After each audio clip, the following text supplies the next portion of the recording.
Continuamos, vamos a la clase número 8. Luego de ver esta área de la tortura, de todo lo que pasó Jesús, y todavía hay algo más que hay que ver, ya que la salvación que nosotros tenemos, la libertad o la sanidad también que estamos disfrutando, que viene en el mismo paquete, para nosotros fue y es y será gratis, pero para él no lo fue gratis. La crucifixión. Vamos a ver sobre la crucifixión. La crucifixión era el peor de los sufrimientos y la peor tortura que podía padecer un hombre. Era reservado para los esclavos. Oiga, ¿cómo trataron a Jesús? Extranjeros y revolucionarios y criminales. Más viles, en este caso, Jesús fue contado entre uno de ellos. La costumbre en los tiempos de Jesús era que el condenado a la pena capital bajo la crucifixión debía cargar su propia cruz desde el sitio de la flagelación hasta el de la crucifixión, fuera de los muros de la ciudad. Jesús entonces caminó a 1 kilómetro aproximadamente. Debemos aclarar que Jesús no cargó una cruz como lo expresa el texto sagrado. La traducción bíblica dice cruz, pero el término que aparece del griego es stauron, lo cual indica un madero. El stauron era clavado en forma horizontal sobre un madero que estaba en forma vertical en el Gólgota, cuyo nombre era el patibulum. Clavado el estauro sobre el patibulum se conformaba una cruz. El madero o estauro que Jesús cargó tenía un peso aproximado de 70 kilos. Al llegar al sitio de la crucifixión, el reo era colocado sobre el madero estauro, tendido en el suelo. Las manos podían ser amarradas o clavadas. En el caso de Jesús, fueron clavadas. Según algunas investigaciones, los clavos eran generalmente colocados con mayor preferencia en las muñecas y no en la palma de las manos, porque a causa del peso corporal, las manos se rasgaban y el cuerpo no se mantenía en la cruz. De acuerdo con todas las pruebas científicas, los clavos de hierro eran introducidos entre los huesos llamados carpos y radio, o entre el espacio de los huesos carpos y sus ligamentos, muchas veces sin quebrar los huesos, produciendo intenso dolor al atravesar los músculos, ligamentos y el nervio mediano, lo que producía parálisis de una porción de la mano, disminución de la circulación de la sangre, isquemia, contracciones, dolores y calambres. Debemos tomar en cuenta que los clavos eran cuadrados con la punta roma y medían aproximadamente de 8 a 3 centímetros de largo por 1 centímetro de diámetro. Para clavar los pies se hacía sobre el apoyo usado para eso, atravesándolos con un clavo de hierro que pasaba entre el primer y el segundo espacio metatarsiano en el lugar justo de la unión del metatarso. Esto producía la perforación del nervio pedio, rama del tibial anterior y las ramificaciones profundas del tibial posterior, el plantar interno y el plantar externo, los cuales podrían haber sido dañados también por el clavo, produciendo intenso dolor y dificultad al tratar de apoyarse. Más o menos, miren para acá, esto es lo que se cree que pasó. ¿Sí? ¿Están viendo allá? ¿La cámara se ve? Sí. Ok. Clavo de 3 a 18 centímetros, ligamento central, esta parte, interno, arterias.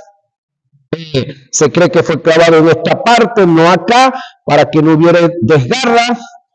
Entonces, esto traspasaba todo lo que hemos hablado, la arteria cúbita, ligamentos lateral interno, nervios medianos, arteria radial, músculo flexor del pulgar,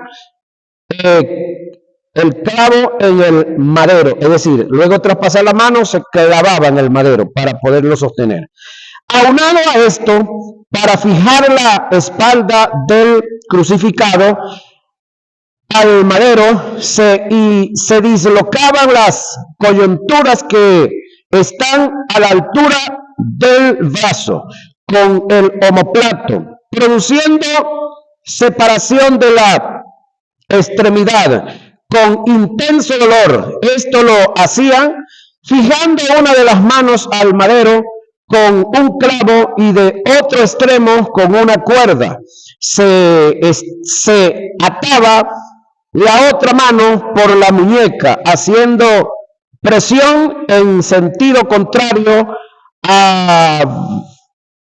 alando hasta causar la dislocación. Es decir, clavaban el primer clavo en la mano de un lado del estauron, es decir, el palo que está horizontal, y la otra mano la amarraban acá y la alaban hasta que esto se saliera de aquí, ya sé, y queda el brazo dislocado, ¿sí? Para que la persona pudiera quedar completamente pegada. Y solamente de un brazo podía hacer fuerza, de la otra, porque cuando a la persona se le sale el brazo, no pueden hacer fuerza. Esa era la posición, pero eso se hacía después de clavar uno, alaban la otra. Imagínenselo nada más. Ahora, su respiración. El peor efecto patofisiológico de la crucifixión iba más allá. Era la marcada interferencia con la respiración normal, específicamente en la exhalación. Cuando se expulsa el aire, el peso del cuerpo tendiendo hacia abajo hace que se estrechen o se contraigan los músculos intercostales, presentándose dolores, calambres musculares, fatiga y dificultad para respirar. Para evitar o amortiguar un poco el dolor, el reo tomaba la determinación de apoyarse sobre sus piernas y suspender el cuerpo, mantenerlo suspendido hasta que se produjera la inhalación y la exhalación. En el caso de Jesús, tuvo que hacer el mismo ejercicio por 6 horas para evitar el intenso dolor. Él no era la excepción. Causa de su muerte. Varias fueron las causas de su muerte. Las más probables eran el shock hipovolémico, falta de sangre, asfixia, la deshidratación, arritmia inducida por el estrés, congestionamiento del corazón, con líquidos en el pericardio y en la pleura. A esto se le añade falla cardiorrespiratoria. Sin embargo, lo importante en el caso no es determinar con precisión patológica la causa de la muerte de Jesús, sino las condiciones en las cuales murió, por quién murió y cuál fue el caso de su muerte. El juicio de Dios sobre Jesús, después de haber pasado por el juicio de los hombres y el maltrato físico por las trompadas, las flagelaciones y la corona de espinas, causando hinchazón y hematomas, desfigurando su rostro, demarcando su parecer, hasta el punto que causaba terror a la gente cuando iba a verlo en la cruz, hasta el punto que los que lo veían apartaban el rostro a causa del asombro por su parecer desfigurado. Dios lo abandonó totalmente en la cruz. El cielo se oscureció como señal de repudio de Dios al ver a su Hijo en la condición que estaba, por haber puesto sobre él la maldición que incluye la muerte y la enfermedad, la miseria, producto del estado de pecado que cayó sobre él. Luego desciende a los infiernos 3 días y 3 noches y ocupa nuestro lugar de donde Dios lo levantó. Le hago una pregunta. ¿Usted cree que después de haber pasado por toda esa agonía integral en el espíritu, por estar cargado de pecado, en el alma, por la traición y todo lo que padeció, y cuerpo, la parte física que sufrió, y haber ocupado nuestro lugar por causa de nuestras maldiciones, Dios va a cargar o probar a su pueblo con enfermedad, que es parte de la maldición? Como maestro, descarto esa posibilidad. Eso está en lo imposible de Dios. Por estos 3 principios debemos entender que Dios no es el causante de la enfermedad, de él procede todas las cosas buenas y perfectas, según dice Santiago 1:17. ¿Se recuerda qué es lo que dice Santiago 1:17? Ok. ¿Qué dice Santiago 1:17? Eso hay que analizarlo, hay que verlo, hay que recordarlo. Dios es el Padre de las luces, ¿sí? De donde solamente ha venido lo bueno, viene lo bueno y vendrá solamente lo bueno. Dios no es causante de nada, nada que tenga que ver con lo malo. Ahora, pregunto yo, ¿una enfermedad es buena o es mala? Mala y bien mala. Pudiéramos decir, como dicen los orientales, ellos no dicen fiero, sino fierísimo.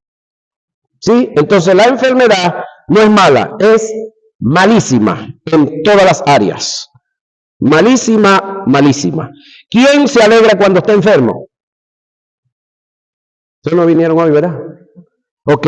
¿Quién se alegra cuando, un familiar suyo está enfermo? Nadie. Ajá. Entonces, el conjunto de la deidad, oiga, aborrece la enfermedad. El tema es sanidad en Cristo, ¿sí? Así como el conjunto de la deidad aborrece el pecado, no odia, aborrece, porque Dios no odia, Dios no tiene eso. Dios no odia a nadie, Dios aborrece. El pecado ama al pecador. Dios aborrece la enfermedad, pero ama al que está enfermo. Pero usted cree que si usted, es decir, que si usted se gozara de la enfermedad de alguien, eso sería amar a ese alguien. Entonces, ¿qué tenemos nosotros que? ¿Cuál debe ser nuestra posición sobre la enfermedad? La misma que tiene Dios. Porque si nosotros somos la continuidad del ministerio de Jesús en la tierra, entonces la posición de Jesús frente al pecado y la posición frente a los pecados y la posición frente a la y a las enfermedades y la posición frente a la pobreza y a la miseria debe de ser la misma. Amén. El conjunto de la deidad aborrecen la enfermedad. Según el testimonio de las Escrituras, todas las cosas buenas y perfectas proceden de Dios. Analicemos algunos textos. Y vio Dios todo lo que había hecho, y aquí que era bueno en gran manera. Génesis 1:31. La bendición de Jehová es la que enriquece y no añade tristeza con ella. Proverbios 10:22. Pedid y se os dará, buscad y hallaréis, llamad y se os abrirá.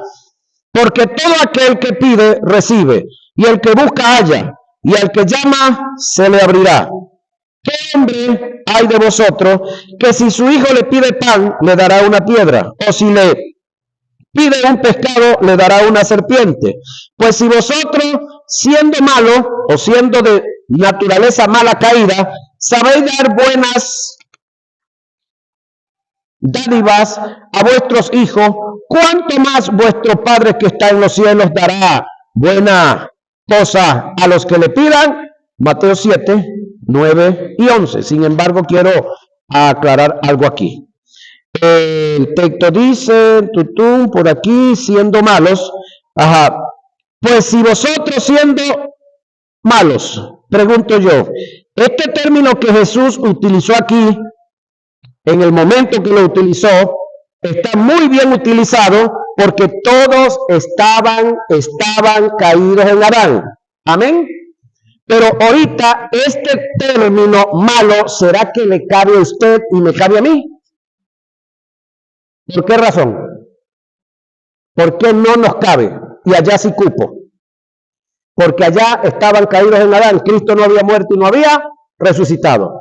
Ahora nosotros estamos de este lado de la cruz. Cuando ya Cristo murió y ya Cristo resucitó, nosotros conocimos a Cristo en las Escrituras y lo hemos aceptado y Él nos hizo nueva criatura. Por lo tanto, este término malo aquí no nos cabe a nosotros. Así como el término pecador, como el término desgraciado o sin gracia, como el término caído, no nos cabe a nosotros. A que nos echemos un resbalón y nos caigamos, pero estaríamos hablando solamente de lo social y de lo moral. Pero en lo espiritual ya es imposible. Los que ya estamos conscientes de estar en Cristo Jesús. Entonces, aclarado este punto, seguimos sobre el tema. Toda buena dádiva y todo don perfecto desciende de lo alto, del Padre de las luces, en el cual no hay mudanza ni sombra de variación. Santiago 1:17. Reitero lo que dice acá el texto. Oiga, toda buena dádiva y todo don perfecto. ¿Por qué don perfecto? Ok. Porque en este caso Dios da las cosas como Él es. Y como Dios es perfecto, no puede darme nada que no sea de esa manera. Hoy un predicador, y me llamó la atención, él en sus oraciones de la historia de las bodas en las que fue Jesús, cuando el Verbo hizo el vino, y dice el texto que cuando se lo llevaron al maestro de ceremonia, él dijo que ese era el mejor vino que se había repartido en toda la fiesta. Entonces, hay alguien en oración de atrevido, le preguntaba a Jesús y le dijo que por qué, si ya se habían vendido el vino, el malojillo, y ya se habían bebido el bueno según ellos, ¿por qué él hizo uno mejor? Si ya todos estaban allá medio prendidos, si ya todos estaban bien avanzados en la fiesta, que ¿por qué no les hizo uno así como, dijeran los guajiros, como aguacinga? Así medio guaraposo. ¿Por qué no le hizo uno así? Y Dios por el Espíritu le dijo, porque es que yo no sé hacer eso. Yo sé hacer las cosas es de primera. No es que ellos se merecían un vino así, ni que la fiesta era tan importante, ni los que se casaban tampoco, ni los que iban a beber, sino que Dios hace las cosas es como Él es. Amén. Y como el Dios de nosotros es un Dios de excelencia, hace las cosas con excelencia. Como el Dios de nosotros es un Dios de estética y de glamour, hace las cosas con estética y con glamour. Y si nosotros nos queremos parecer a Él, Pedro, ¿cómo tenemos que hacer las cosas? Con excelencia, con estética, con glamour, no medio medio. Ah, eso es para la iglesia, más hacerlo medio medio. Ah, eso es para el pastor, no, medio medio. ¿Sí? Ahora, si fuera para Rafaelito, sí. Como él es Linares y el alcalde de Linares, puede que sea en familia, ¿no? Ajá. Ahora, Dios Padre, oiga, llama a la enfermedad maldición. Por lo tanto, alguien que físicamente está padeciendo alguna enfermedad, hay un grado de maldición en él. Cualquiera de nosotros que esté padeciendo alguna enfermedad, hay un detalle de maldición en nuestras vidas que tenemos que revisarnos y tenemos que examinarnos. Y así como nos incomodamos y nos molestamos y nos vamos en contra del pecado y hasta no librarnos de ellos, no nos sentimos bien, de la misma forma tenemos que trabajar en contra de las enfermedades y en contra de la miseria y en contra de la pobreza. Pregunto, ¿usted ha trabajado para salir de la pobreza? Bastante, y todavía sigue trabajando. Bueno, de la misma manera, ha trabajado para salir de los pecados. Sigue trabajando para cada día estar más alejado de eso. De la misma forma, hay que trabajar para permanecer en salud, los que estamos en salud. Y los que no están en salud, pues tienen que trabajar también para adquirir la salud. Ahora, pero acontecerá si no oyeres, oiga la expresión, que eso es lo primero que hay que hacer para que la fe se active o para obtener fe. Si no oyeres la voz de Jehová tu Dios para procurar cumplir todos sus mandamientos y su estatuto que yo te intimo hoy, que vendrán sobre ti, oiga, vendrán, quiere decir que no son ni de Dios ni suya, vendrán sobre ti todas estas maldiciones y te alcanzarán, te herirá de tisis, de fiebre, de inflamación y de ardor. Eso está en Deuteronomio 28, 15 al 22. Ahora, ¿por qué dice el texto que alcanzará a estos individuos este tipo de maldiciones? Por no oír. Ahora, ¿se recuerda de los 4 pasos de la fe? A ver, hagamos un ejercicio retrospectivo atrás. Los 4 pasos de la fe, ¿cuáles son? El primero, lo acabo de decir, oír o escuchar. El segundo, ¿cuál es? Aceptar lo que oí. El tercero, ¿cuál es? Confesar lo que oí y lo que acepté. Y el cuarto, caminar en ello. Esos son los 4 pasos de la fe. Y eso aplican para todo. Aplicaron para la salvación, aplican para la salud física, aplican para salir de la pobreza y de la miseria también. Amén. Y aplican para mantenernos en salud, los que ya estamos en salud. Ahora, el oír, para procurar cumplir allá. Ahorita oír, para activarnos en fe, los que ya tenemos fe. Uno de los significados del término maldición está en contraste con la vida de victoria, de prosperidad y de salud. La enfermedad es parte de la maldición. En consecuencia, esta está en contra del carácter y la voluntad de Dios. Dios Hijo llama a la enfermedad atadura o ligadura. Enseñaba Jesús en una sinagoga en el día de reposo y había allí una mujer que desde hacía 18 años tenía espíritu de enfermedad y andaba encorvada. y en ninguna manera se podía enderezar. Cuando Jesús la vio, la llamó y le dijo: mujer, eres libre de tu enfermedad. Y puso la mano sobre ella, y ella se enderezó luego y glorificaba a Dios. Nótese que el texto bíblico dice que la mujer tenía un espíritu de enfermedad. Pregunto, ¿se preocupó Jesús por el demonio? ¿Lo mencionó para algo? Analicemos eso, los que nos gusta orar por los enfermos, que debiéramos de ser todos, los que recibimos de parte del Espíritu la iluminación de que ese padecimiento que tiene esa persona, ese ser, es por un demonio. Aquí Jesús no le preguntó cuánto tiempo estaba ahí, quién lo había enviado, de a dónde venía, ni siquiera le buscó por donde se fuera, por donde se vaya, ese es el problema de él. Es decir, fue tanto así que no lo tomó en cuenta. Hay un conocido comediante que él decía por ahí que cuando alguien se trata de meter contigo, ni siquiera lo ignore, pues. Es más allá de ignorarlo, ni siquiera lo ignore, pues. Aquí Jesús ni siquiera ignoró al demonio. Bien, vamos a leer el texto porque esto me llama la atención. Jesús estaba enseñando en una sinagoga el día de reposo, día sábado. Y había allí una mujer que desde hacía 18 años, imagínate, tenía espíritu de enfermedad y andaba encorvada. Y en ninguna manera se podía enderezar. Cuando Jesús la vio, la llamó y le dijo: mujer, eres libre de tu enfermedad. Y puso las manos sobre ella, se enderezó luego y glorificaba a Dios.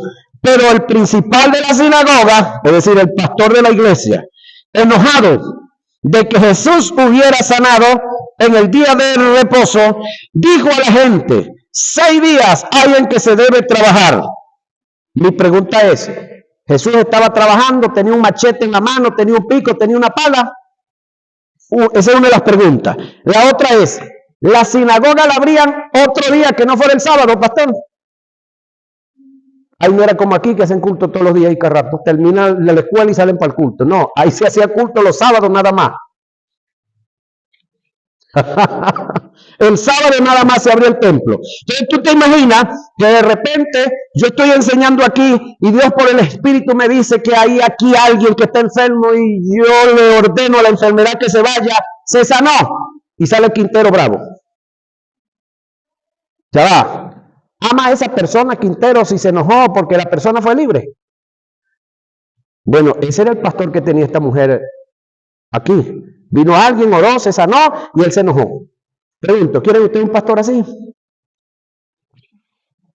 6 días hay en que deben trabajar. En esto puede venir y ser sanado, y no en día de reposo. Entonces el Señor le respondió y dijo: hipócrita, cada uno de vosotros no desata en el día de reposo su buey o su asno del pesebre y lo lleva a beber. Y a esta hija de Abraham, oigan que aquí viene el detalle, que Satanás había atado. ¿Quién lo había atado? Satanás. ¿Cómo están llamando la enfermedad aquí? Atadura. 18 años no se le debía desatar de esta ligadura en el día de reposo, entonces le llama atadura, pero también le llama ligadura. El término ligadura del griego es desmos. Tiene que ver con una banda o cadena que sirve para atar. Se dice de una coyunda o correa fuerte como especie de soga con la cual se amarraba y luego de los bueyes, el yugo de los bueyes. Este término también se utiliza para hacer referencia a los grilletes con los cuales se ataba a los presos. Cuando se trata de una enfermedad como ligadura o atadura, bajo el término desmos, se refiere a un enfermo que te deja, se refiere a un fenómeno, que te deja desprovisto de toda posibilidad de movimiento, convirtiéndose en un yugo e inutilizando la vida social normal de un individuo, pasando a ser un penitente de la enfermedad. Todo esto está en contraste con el carácter, la voluntad, la vida y el ministerio de Jesús. Él vino a hacer todo lo contrario. En ningún momento Cristo en su ministerio de sanidad clasificó las enfermedades. Él sabía que ninguna procedía de Dios. Si tomamos en cuenta los pasajes que a continuación voy a describir y hacemos una exégesis de cada uno de ellos, podemos notar algo importante. Quienes se acercaban a Jesús eran sanados, ninguno quedaba enfermo, lo que nos indica que ninguna enfermedad era producida o procedencia de Dios. Analicemos los pasajes. Y recorría Jesús toda Galilea y enseñaba en la sinagoga de ellos, y predicaba el evangelio del reino, y sanando toda enfermedad y toda dolencia en el pueblo, y le trajeron todos los que tenían dolencias, los afligidos por diversas enfermedades y tormentos, los endemoniados, lunáticos y paralíticos, y los sanó. Eso está en Mateo 4, 23 y 24. Vino Jesús a casa de Pedro y vio la suegra de este postrada en cama con fiebre, y tocó su mano, y la fiebre la dejó, y ella se levantó y le sirvió. Y cuando llegó la noche, trajeron a él muchos endemoniados, y con la palabra echó fuera los demonios. ¿Con qué echó fuera los demonios? Con la palabra. No dice gritando, con la palabra echó fuera los demonios. Y sanó a todos los enfermos, para que se cumpliese lo dicho por el profeta Isaías. ¿Qué fue lo que dijo Isaías y a dónde lo dijo? Cuando dijo: Él mismo tomó nuestras enfermedades y llevó nuestras dolencias. Eso está en Isaías, ¿dónde? 53, 4 y 5. ¿Se recuerda usted cuando Juan el Bautista le mandó a preguntar a Jesús si era él el Mesías prometido o esperarían a otro? ¿Cuál fue la respuesta de Juan el Bautista? Sí, yo soy, ¿no te das cuenta? No. ¿Qué dijo Jesús? ¿Cuál es la respuesta? Si han leído ustedes, han analizado un poco eso. ¿Qué le dijo?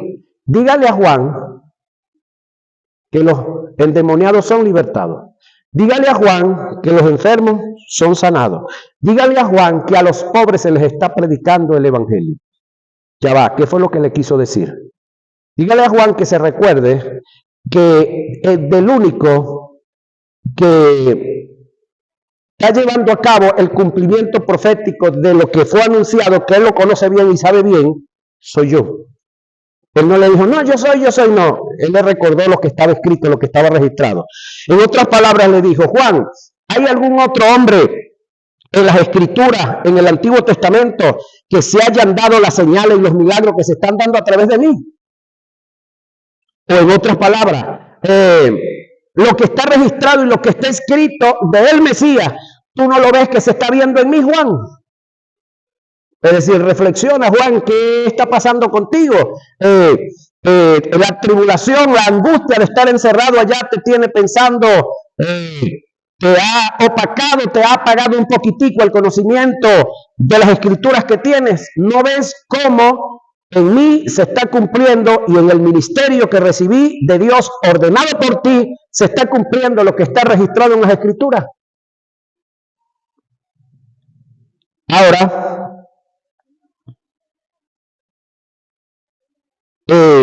todos los enfermos fueron sanados en la casa de Pedro. Esto está registrado en Mateo 8, 16 y 17.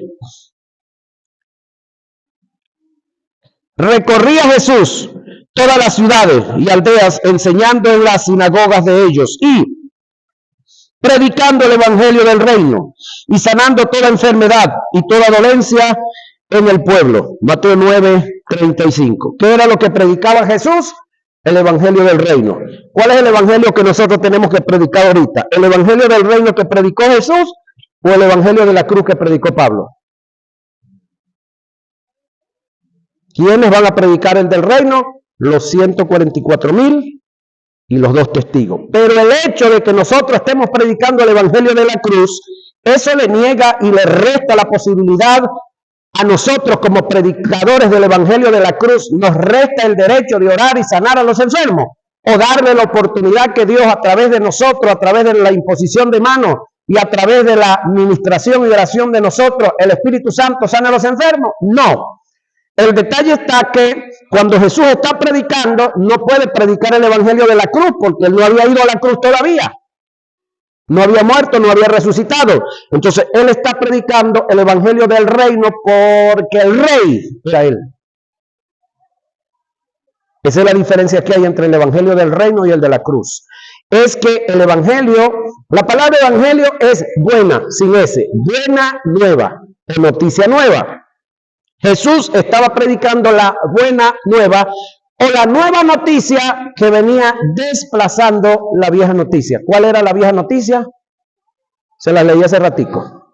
Quita primero esto para establecerlo segundo o lo nuevo.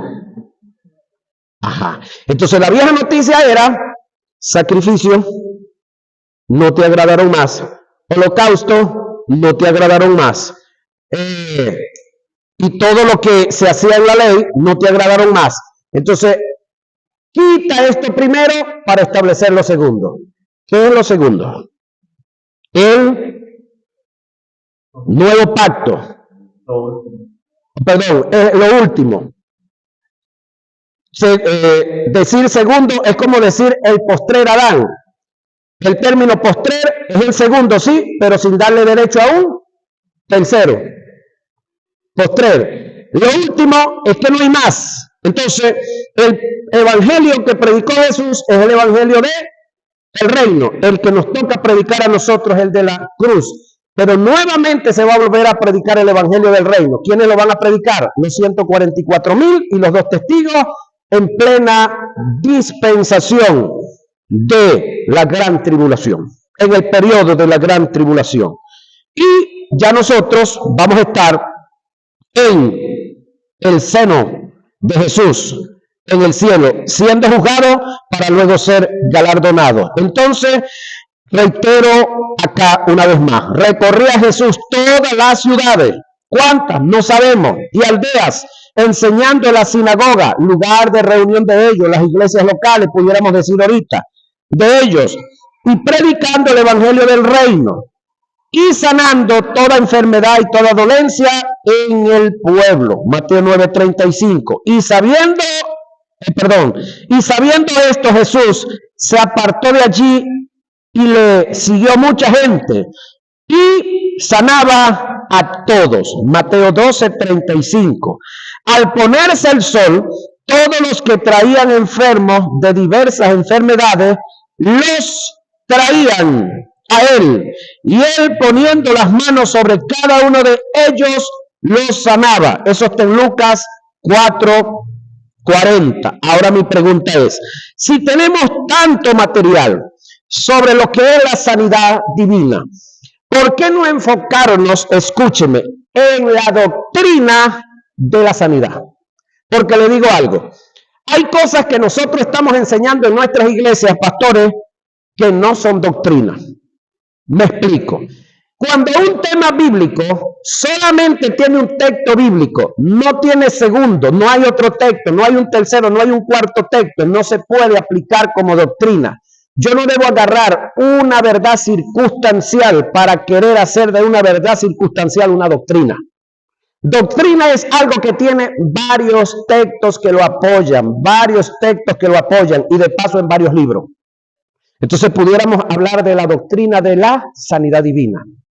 Pregunto yo, ¿Quién de nosotros como ministro, de los que me ven y de los que me oyen y de los que estamos aquí, hemos organizado un material de doctrina de la sanidad divina? Así como hablamos de la doctrina de la santidad, la doctrina del bautizo, la doctrina del matrimonio, la doctrina de la crianza de los hijos. ¿Por qué no hemos organizado un material sobre la doctrina de la sanidad? La doctrina de la salvación, Pedro. ¿Por qué? Porque poco, señoras y señores, se predica sobre esto. Como poco se predica sobre esto, poco se conoce sobre esto. Como poco se conoce sobre esto, poco se aplica fe sobre esto, señoras y señores. Pero sí hay gente que hicieron una doctrina que se llama la doctrina de la prosperidad. Y no está mala la doctrina de la prosperidad. Lo que está malo es el extremismo y la forma como saquean a los hermanos, cómo le sacan la plata con manipulación, intimidación y control. Pero ¿sí ha escuchado usted la doctrina de la prosperidad? Ajá. La doctrina de liberación, ¿usted ha escuchado la doctrina de liberación? Sí la hay. Es más, conocí una iglesia en Maracay que ellos todos los martes hacían culto de liberación. Eso era todos los martes culto de liberación. El problema, pastor, es que los que se endemoniaban casi todos los martes eran los mismos. Y evangélicos de la misma iglesia. Ahora, ¿sería de verdad que esa gente estaba endemoniada? ¿O lo que había era una histeria colectiva? Oye, porque endemoniarse todos los martes, los mismos. Y entonces lo que alimentaba el culto de liberación los martes eran estos individuos. Uno que predicaba y el otro que estaba ministrando liberación. Ahora, pregunto yo, ¿ha visto usted alguna iglesia que tenga pudiéramos decir, un manual de doctrina, de enseñanza, de la doctrina de la sanidad? Ahí te la dejo, pastor. Hazlo tú y te les echas adelante a los que no lo han hecho. Ahora, son detalles que debemos de ir analizando, son áreas en las cuales debemos de ir viendo, áreas en las cuales han estado descuidadas y nosotros, por, no sé, falta de dedicación o porque es un área que de verdad no se le ha tomado en cuenta, escúcheme, como se toma en cuenta en Isaías 53, 4 y 5, donde el texto dice, molido él fue por nuestros pecados. Quiere decir que la muerte fue por nuestros pecados. Pero el mismo texto dice, el castigo de nuestra paz fue sobre él y por sus llagas fuimos nosotros curados.